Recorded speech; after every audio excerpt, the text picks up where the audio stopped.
Good morning बच्चों। सबसे last जो लेक्चर था हम लोगों का 1 मई को, उसमें हम लोगों ने कॉस्ट ऑफ कैपिटल के बारे में पढ़ा था। काफी टाइम हो गया है, तो थ्योरी तो सबने पढ़ी रखी होगी। ठीक है, कॉस्ट ऑफ कैपिटल क्या होती है? जो कैपिटल हम इन्वेस्ट करते हैं, मींस इन शॉर्ट समझो, जो हमारा रिटर्न ऑन इन्वेस्टमेंट होता है, वही हमारी कॉस्ट ऑफ कैपिटल होती है। ठीक है, हमने इसके ये कॉस्ट ऑफ रिटेन्ड अर्निंग्स वगैरह स्टार्ट कराई थी। ये सॉरी, कॉस्ट ऑफ डेट ये बताया था ना। Measurement of specific cost of capital, 4 measurements होते हैं। कौन कौन से? कॉस्ट, हाँ, cost of debt, cost of debenture, मतलब कॉस्ट ऑफ डेट या डिबेंचर कहें, cost of preference shares, next है cost of equity shares, last है कॉस्ट ऑफ रिटेन्ड अर्निंग्स। अब हम बात करते हैं कॉस्ट ऑफ डेट या डिबेंचर की। डेट सबको पता ही होता है क्या होता है। ये एक टाइप का लोन होता है, ठीक है, जिसे कि कंपनी को रीपे करना होता है, जो कि in the form of debenture होते हैं। ठीक है, लिखा क्या है? Cost of debt, screen visible है ना बेटा? Yes ma'am. Okay okay.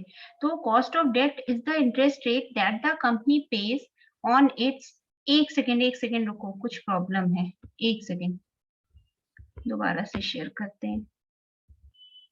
हाँ, cost of debt is the interest rate that the company pays on its debt content of the capital structure। हमने जब लास्ट में क्लास ली थी तभी बताया था, जो कंपनी कोई भी फर्म होती है, उसका जो कैपिटल स्ट्रक्चर होता है, दो टर्म से मिलकर बना होता है। एक होता है डेट, या तो दूसरा होता है इक्विटी।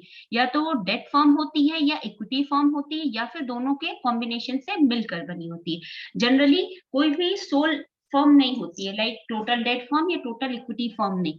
जनरली क्या होती है, कैपिटल स्ट्रक्चर में उसका डेट भी होता है कंपनी में, और इक्विटी भी होती है। इसीलिए कहा गया है जो कॉस्ट ऑफ डेट होती है वो इंटरेस्ट रेट होता है जो कि कंपनी पे करती है अपने डेट पर।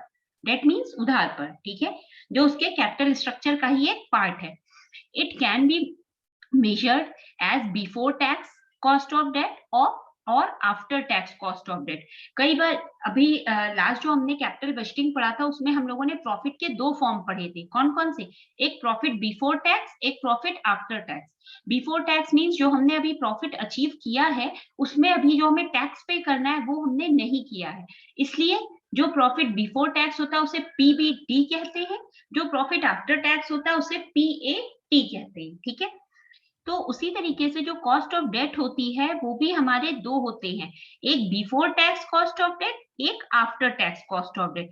जनरली कॉस्ट ऑफ डेट की अगर हम बात करें तो तुम लोगों के हिसाब से इसे सी डी से डिफाइन करना चाहिए, ठीक है, या डिनोट करना चाहिए। बट यहाँ पे देखो हम इसे के डी से, कॉस्ट यहाँ पे जब हम फाइनेंस से पढ़ेंगे कॉस्ट ऑफ कैपिटल में हम कोई भी कॉस्ट निकाले, डेट की निकाले, शेयर्स की निकाले, प्रेफरेंस या इक्विटी या रिटेन अर्निंग, हम उसे उस कॉस्ट को के से ही डिनोट करेंगे। ठीक है, अब जो कॉस्ट ऑफ डेट होती है उसके भी दो पार्ट होते हैं, एक कॉस्ट ऑफ इररिडीमेबल डिबेंचर होते हैं, एक कॉस्ट ऑफ रिडीमेबल होते हैं। रिडीमेबल इररिडीमेबल में भी डिफरेंस हमने बताया था, अगर याद हो, कि रिडीमेबल वो होते हैं जिनका एक रिडेम्पशन टाइम पीरियड होता है, इररिडीमेबल जिनका कोई भी रिडेम्पशन टाइम पीरियड नहीं होता है। रिडेम्पशन टाइम पीरियड कहें या मैच्योरिटी टाइम पीरियड कहें, सपोज तुमने कोई लोन लिया है 20 साल के लिए, तो ये जो 20 ईयर्स है ये इसका रिडेम्पशन पीरियड कहलाएगा। ठीक है, तो कॉस्ट ऑफ इररिडीमेबल अगर डिबेंचर की बात करें तो इसमें भी हमारी दो टाइप की कॉस्ट आएंगी। कौन कौन सी? एक तो cost of irredeemable debt before tax, दूसरी आएगी cost of irredeemable debt after tax. एक वो जब हम टैक्स पे कर चुके होंगे, दूसरी बिफोर टैक्स, टैक्स पे करने से पहले। फॉर्मूला हमारा क्या होता है ये देखो, KD is equal to I upon P into 100। I हमारा क्या होता है, नीचे देखो लिखा हुआ है, where KD is equal to cost of debt, I is equal to fixed annual interest payable। जो इंटरेस्ट हमें, डेट जो हमने उधार लिया था उसके बदले जो हम इंटरेस्ट पे कर रहे हैं वही हमारा इंटरेस्ट पेबल होता है आई। P हमारा होता है प्रिंसिपल अमाउंट जो हमने लोन ले रखा था, उधार ले रखा था। अच्छा, जो भी डेट होते हैं या कोई अगर हम प्रॉफिट होता है, जो कुछ भी होता है, उसके भी 3 पैरामीटर होते हैं। 3 पैरामीटर कौन कौन से हैं? एक फेस वैल्यू पर या पार पर, डेट एट पार और फेस, या डिस्काउंट पर, या तीसरा होता है प्रीमियम पर। ठीक है, अगर हम फेस वैल्यू या पार की बात करते हैं, अभी ये सब आगे आएगा, अभी ये सिर्फ एक समझा रहे हैं। तो अगर हम फेस वैल्यू या पार वैल्यू की बात करते हैं, जिस रेट पर हम, जैसे तुमने 10,000 रुपए उधार लिए 10% रेट ऑफ इंटरेस्ट से, तो वो तुम्हें 10% रेट ऑफ इंटरेस्ट तुम्हारा क्या हुआ, यही उसका फेस वैल्यू या पार हो गया। डिस्काउंट अगर है, तुमने 10,000 अभी लिया और कुछ टाइम पीरियड में तुरंत ही पूरा पैसा पे कर दिया, तो तुम्हें कुछ परसेंट की डिस्काउंट मिल गई। डिस्काउंट मिलती है तो वो उस टोटल अमाउंट से क्या होता है, माइनस हो जाता है। थर्ड एक होता है हमारा प्रीमियम। अगर हम प्रीमियम की बात करते हैं तो वो अमाउंट हमारा ऐड हो जाता है। कैसे ऐड होता है ये सब हम आगे पढ़ेंगे। अब देखो, अगर जो डेट इशू हुआ है वो प्रीमियम या डिस्काउंट पर इशू हुआ है, तब हमारा फॉर्मूले में थोड़ा चेंज होता है। वो चेंज क्या होता है, लिखा है in case the debt is issued at premium और डिस्काउंट नेट प्रोसीड। जो ये हमारा प्रिंसिपल अमाउंट था ना, ये जो इस फॉर्मूले में दिख रहा था आई अपॉन पी, इस पी में ही चेंज होता है। ये हमारा वहां नॉर्मल केस में हमारा रह जाता है प्रिंसिपल। जब हमारा जो डेट होता है वो प्रीमियम या डिस्काउंट पर इशू हुआ होता है, उस केस में ये हमारा बन जाता है एनपी, जिसे हम कहते हैं नेट प्रोसीड। अब अगर हमें नेट प्रोसीड निकालना हो तो ये कैसे निकलेगा, देखो इसमें कुछ चीजें ऐड होती हैं, कुछ माइनस होती हैं। अब क्या ऐड होती है क्या माइनस होती है वो देखो।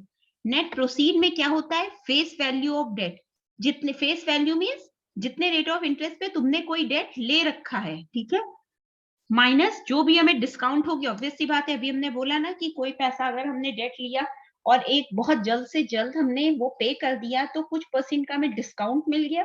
दैट मीन्स वो पैसा हमें उतना कम पे करना पड़ेगा। जब हम कम पे कर रहे हैं दैट मीन्स वो हमारा क्या हो जाएगा, डिडक्ट हो जाएगा, तो वो माइनस हो गया डिस्काउंट। फिर plus premium, premium on issue of debenture, हमने डिबेंचर को इशू किया, मतलब कि कुछ लोन किसी को अगर दिया, मान लो कि तुमने डिबेंचर इस समय डेट उधार नहीं लिया है, दिया है, उस केस में तुम्हें क्या होगा, रेट ऑफ इंटरेस्ट तुम रिसीव करोगे इन द फॉर्म ऑफ प्रीमियम, तो वो प्रीमियम तुम्हारा क्या हो जाएगा, ऐड हो जाएगा। अब माइनस और क्या क्या होगा, minus issues expenses like brokerage. अब ब्रोकरेज है, अंडरराइटिंग, कमीशन, प्रिंटिंग, इस डिबेंचर को इशू करने में जो तुम्हारे एक्सपेंसेस हो रहे हैं, कौन कौन से हो रहे हैं, ब्रोकरेज, तुम एक ब्रोकर के थ्रू काम करा रहे हो, तो जो भी तुम्हारा ब्रोकर होगा वो अपने ब्रोकर चार्जेस, या जिसे इसी ब्रोकर चार्जेस को हम क्या कहते हैं, ब्रोकरेज। जैसे तुमने मान लो कोई इसका एक सिंपल सा एग्जांपल समझो, तुमने किसी शेयर्स ले रखे हैं, ठीक है, अब तुम शेयर की ट्रेडिंग करते हो, खरीदने बेचने का काम करते हो, तो ये जो शेयर की ट्रेडिंग होती है, सपोज तुम नहीं करते हो, तुम किसी पर्सन या मीडिएटर के थ्रू कराते हो, तो जो भी पर्सन तुम्हारा ये काम करेगा वो फ्री ऑफ कॉस्ट तो नहीं करेगा, वो कुछ इसका चार्ज लेगा। वही जो चार्ज पे होता है, जो तुम पे करोगे, वही कहलाता है ब्रोकरेज, ठीक है। एक ब्रोकर होता है, उसको ब्रोकरेज दी जाती है, एक सब ब्रोकर होता है, ठीक है। ब्रोकर ब्रोकर का चार्ज ज्यादा होता है, सब ब्रोकर का चार्ज कम होता है, ठीक है। ये फॉर्मूले को और क्लियर करने के लिए क्वेश्चन देखो, आगे क्वेश्चन दे रखा है, a concern sells a new issue of 6% irredeemable debenture to raise rupees 1 lakh and realizes the full face value of rupees 100, ठीक है। The company falls in 40% tax bracket, debt are issued at par. अब क्या कह रहा है, कोई company होगी, उसने अपने 6% इररिडीमेबल डिबेंचर का न्यू इशू लॉन्च किया या बेचा, ठीक है।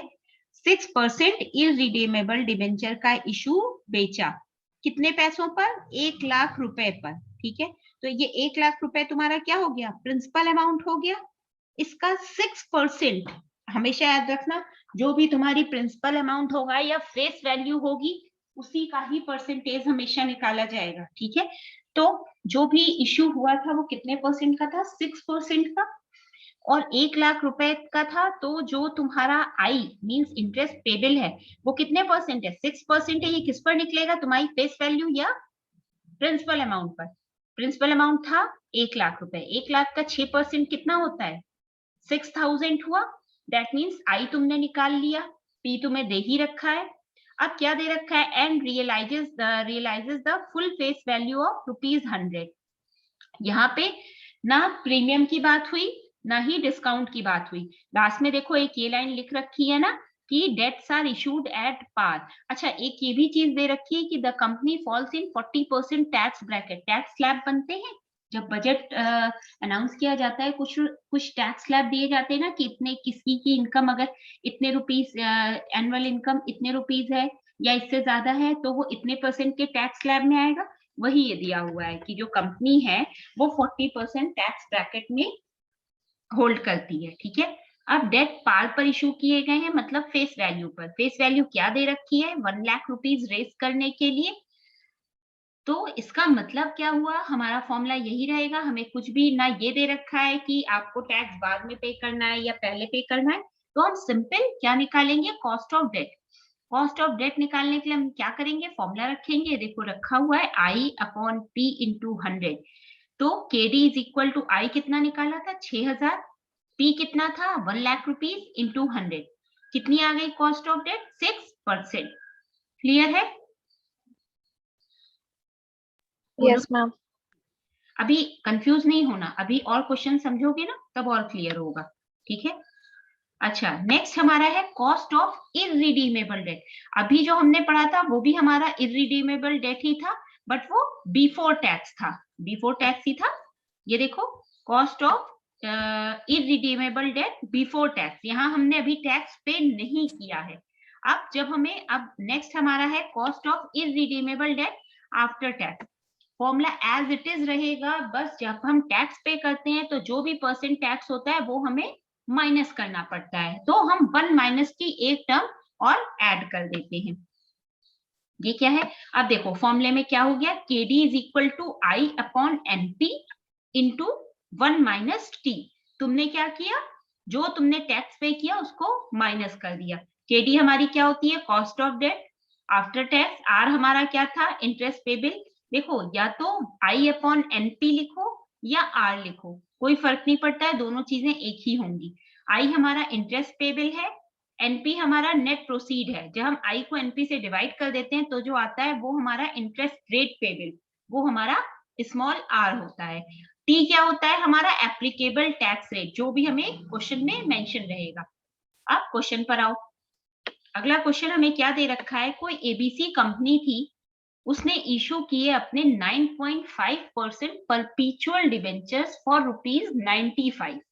एक चीज याद रखना, पर अभी हमने बोला था इरिडेबल, परपीचुअल अगर टर्म आता है तो परपीचुअल हमारा वो टर्म होता है, परपीचुअल का मतलब होता है वो शेयर या वो डिबेंचर जिसका कोई भी मैच्योरिटी टाइम पीरियड नहीं होता है। ठीक है, ऐसे टर्म को हम क्या कहते हैं?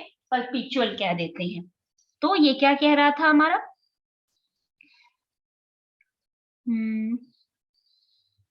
हाँ, क्या था? कंपनी एबीसी कोई कंपनी से उसने 9.5% डिबेंचर इशू किए, कितने रुपए पर? 95 रुपीज पर।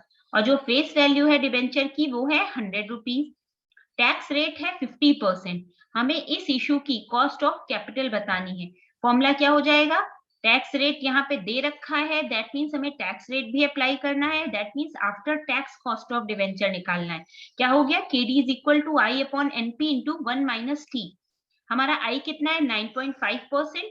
NP कितना है? 95 रुपीज। यहाँ देखो 9.5 दे रखा है, ये 9.5 नहीं होगा, इसे 95 कर लेना।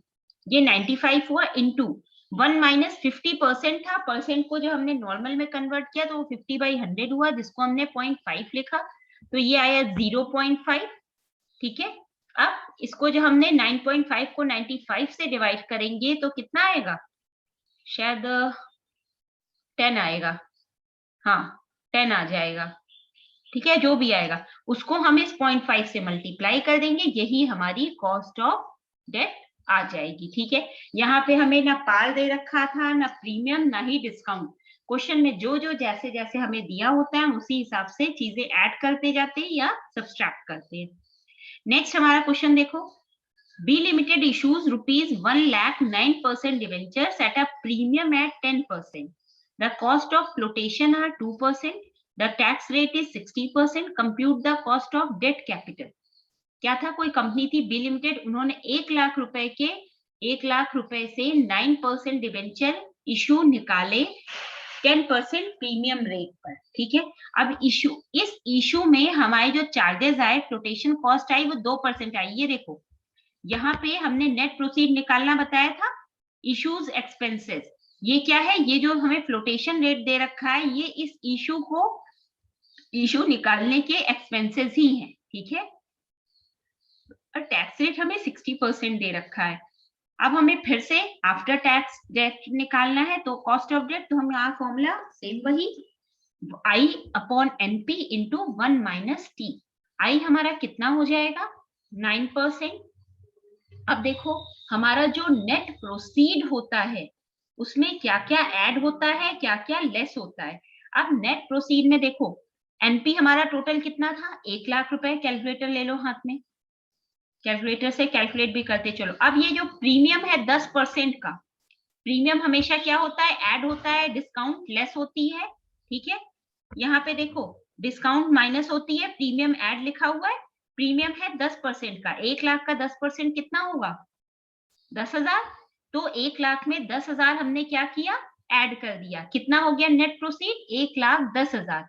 अब हमें फ्लोटेशन कॉस्ट भी दे रखी है 2% की, 1 लाख का 2% कितना हुआ, 2,000। अब 1,10,000 में से हमने क्या किया, 2,000 माइनस कर दिया, तो हमारा कितना आया, 1 लाख कितना आया, 8,000। 1,08,000। हाँ हाँ हाँ हाँ, 1,08,000 आया। यहाँ पे देखो इन्होंने कुछ मिस्टेक कर रखी है। तुम फॉर्मूले के सिर्फ क्वेश्चन के सॉल्यूशन पर मत जाना, सिर्फ सॉल्यूशन का पैटर्न देखना, सॉल्व अपने आप से करना, ठीक है। इस बुक में तुम्हें क्वेश्चंस में मिस्टेक बहुत मिलेगी, ठीक है। अब ये तुमने निकाल लिया नेट प्रोसीड, यहाँ आगे फॉर्मूला होता है 1 माइनस टी। टी कितना दे रखा है, 60%, मीन्स 60/100 कितना आया, 0.6। That means 1 minus 0.6। अब हमने क्या किया,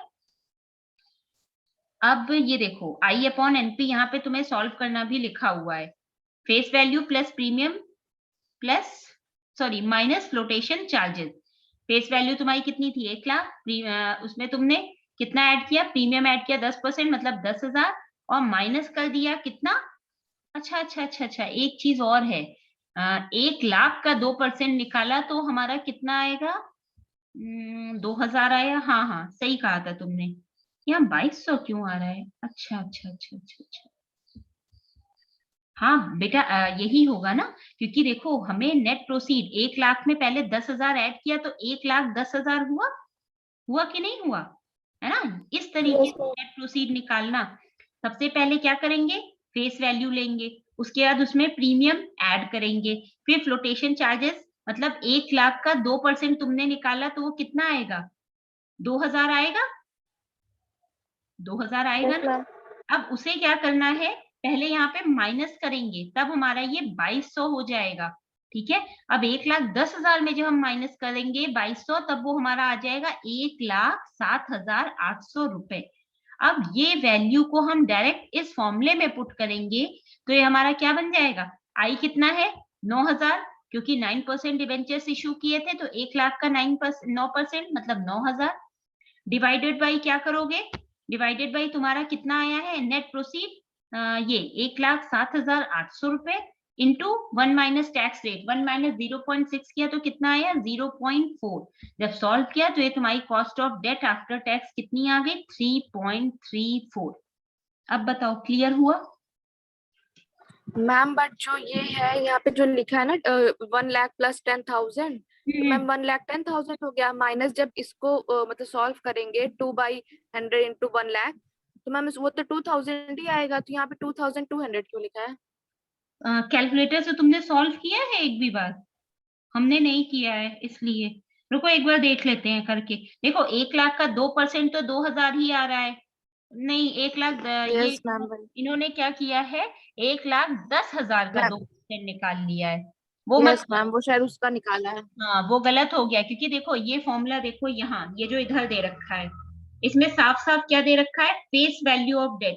फेस वैल्यू कितनी दे रखी है यहाँ पे, 1 लाख रुपए, ठीक, माइनस डिस्काउंट होता है, डिस्काउंट यहाँ पे दिया नहीं है, प्लस प्रीमियम, प्रीमियम 10%, तो 1 लाख का 10% कितना हो गया, 10,000, माइनस जो भी तुम्हारे एक्सपेंसेस हैं इशू को इशू के एक्सपेंसेस, इश्यूज रिलेटेड एक्सपेंसेस, तो यहाँ सिर्फ एक दे रखा है फ्लोटिंग चार्जेस, तो वो हमने 2000 आ गया, तो 1 लाख में 10,000 ऐड किया, 1,10,000 माइनस 2000 कितना आया, 1,08,000। तुम उसी से सॉल्व करो, 1,08,000 से, ठीक है। Okay ma'am. अब अच्छा ये बताओ, क्वेश्चन क्लियर है, कोई दिक्कत तो यस नहीं? मैम। याद रखना, किसी नो मैम। क्वेश्चन में अगर टैक्स रेट दे रखा है तो दैट मीन्स तुम्हें आफ्टर टैक्स ही cost of capital, cost of debt जो भी है वो निकालनी होगी। जैसे इस क्वेश्चन में देखो, सबसे पहले क्वेश्चन में यहाँ पे कोई भी टैक्स ब्रैकेट दे रखा था, ठीक है, टैक्स ब्रैकेट दे रखा था, लेकिन ये भी दे रखा था debts are issued at par. यहाँ पे देखो किसी भी क्वेश्चन में इस टाइप का कुछ भी नहीं मेंशन है, तो यहाँ हम सब में से टैक्स माइनस करते चल रहे हैं। क्लियर है ना?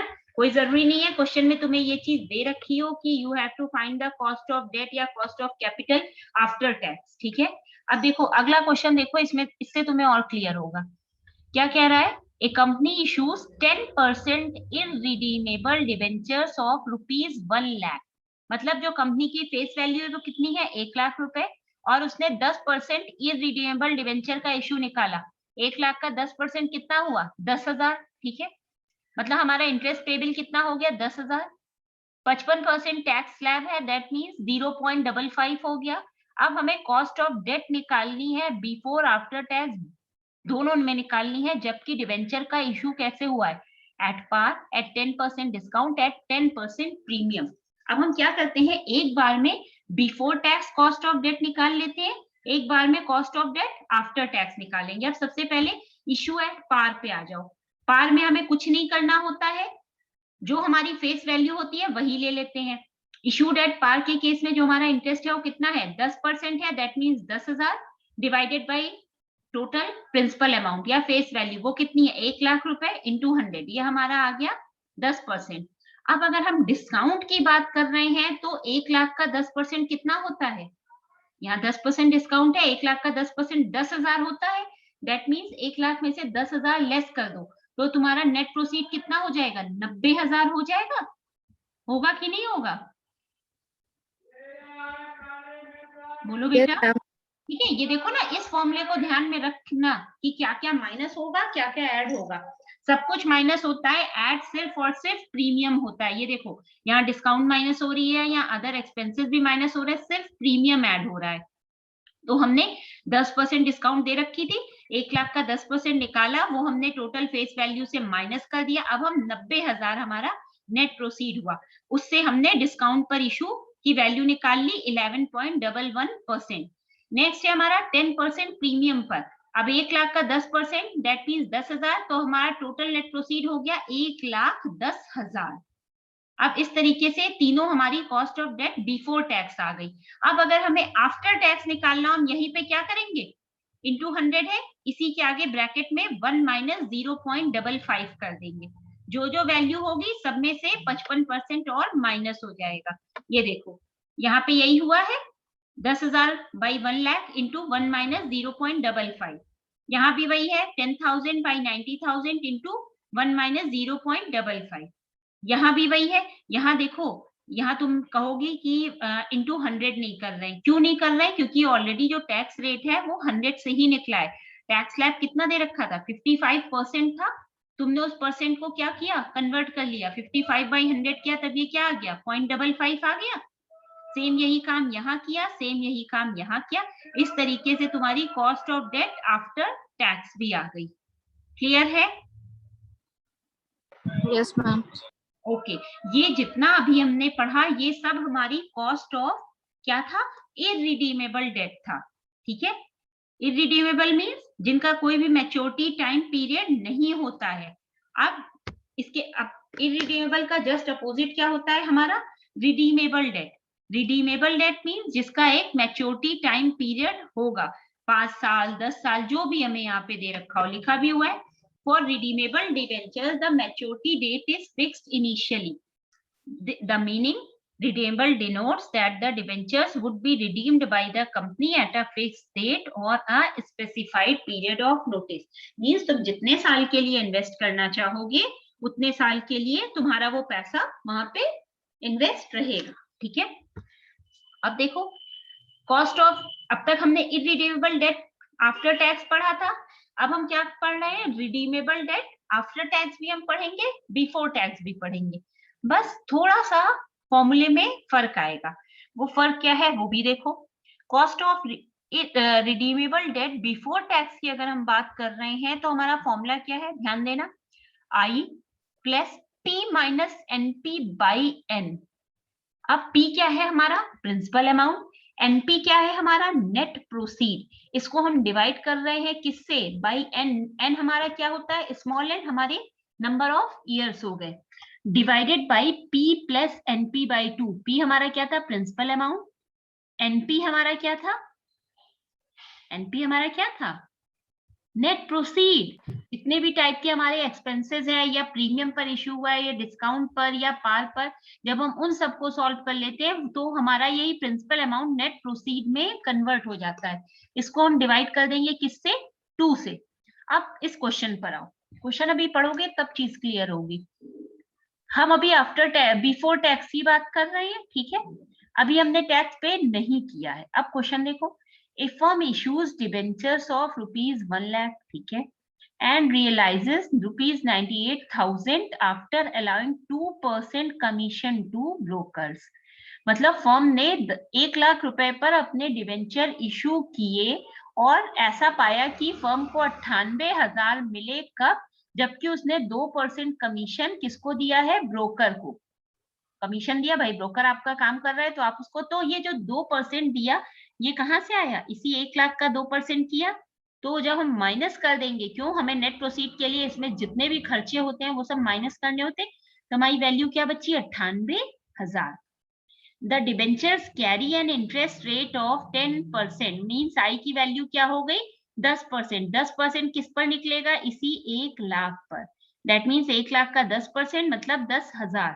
The debentures are due for maturity at the end of the 10th year।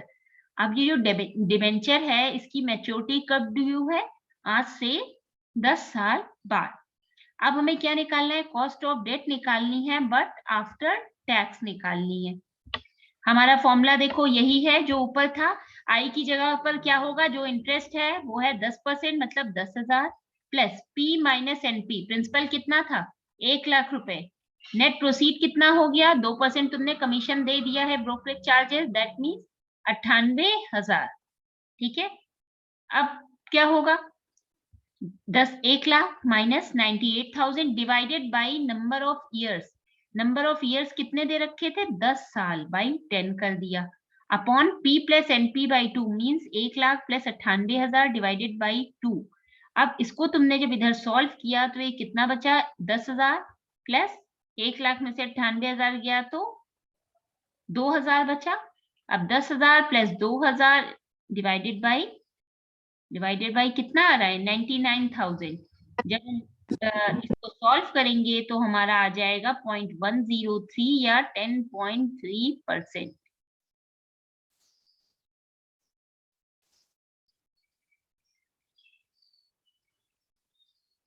हो गया, क्लियर है ये, यस मैम। ओके। अच्छा, सेम इसके बाद जैसे बिफोर टैक्स था, नेक्स्ट है हमारा आफ्टर टैक्स। आफ्टर टैक्स में सेम यही फॉर्मूला रहेगा, सब यही रहेगा, बस 1 माइनस टी एक और टर्म ऐड हो जाएगा, लाइक दिस। दिख रहा है, परेशान नहीं हो। अभी जो हमने क्लास का लिंक भेज रखा है ना, 2 बजे से जो FM की क्लास होगी उसमें यही टॉपिक आगे कंटिन्यू करेंगे, ठीक है। यही आफ्टर टैक्स से ही बताएंगे। अब ये बताओ, जितना आज बताया है उतना क्लियर है, सब लोग बोलो भाई।